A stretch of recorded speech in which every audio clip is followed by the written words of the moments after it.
അസ്സലാമു അലൈക്കും. നവ സാമൂഹ്യ മാധ്യമങ്ങൾ ഇന്ന് മനുഷ്യ ജീവിതത്തിലെ ഒഴിച്ചുകൂടാൻ പറ്റാത്ത ഒന്നായി മാറിയിരിക്കുകയാണ്.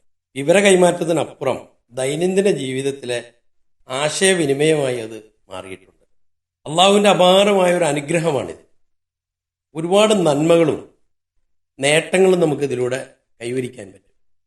പക്ഷേ അതിലേറെ തിന്മകളും ചതിക്കുഴികളും ഇതിലുണ്ട് എന്നുള്ളതാണ് മറ്റൊരു കാര്യം.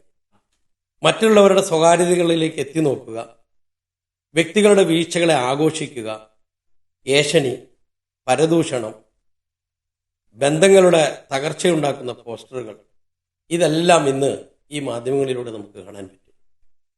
യഥാർത്ഥത്തിൽ ഓഫ്ലൈനിൽ നമ്മൾ ഗൗരവമായി കാണുന്ന പല തെറ്റുകളും ഓൺലൈനിൽ നമ്മൾ ഗൗരവമായി കാണാറില്ല.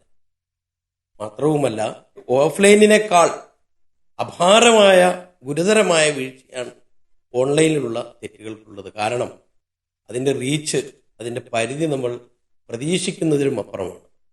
അള്ളാഹു പറയുന്നു, ഇൻ ജാഅക്കും ഫാസിക്കും ബിനബഇൻ ഫതബയ്യനു. ഒരു അധർമ്മി ഒരു വാർത്തയുമായി വന്നാൽ നിങ്ങൾ വിശദീകരണം തേടണം. അള്ളാഹുവിൻ്റെ റസൂൽ പറയുന്നു, കഫാ ബിൽ മർഇ കദിബൻ അൻ യുഹദ്ദിസ ബികുല്ലി മാ സമിഅ.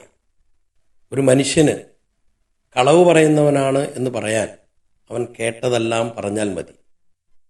അതുകൊണ്ട് സഹോദരന്മാരെ, ഈ മേഖലയിൽ അള്ളാഹുവിനെ സൂക്ഷിച്ചുകൊണ്ട് ഈ നവമാധ്യമങ്ങളെ ഉപയോഗിക്കുവാൻ നാം ശ്രമിക്കണം. അള്ളാഹു അനുഗ്രഹിക്കട്ടെ. അസ്സലാമു അലൈക്കും.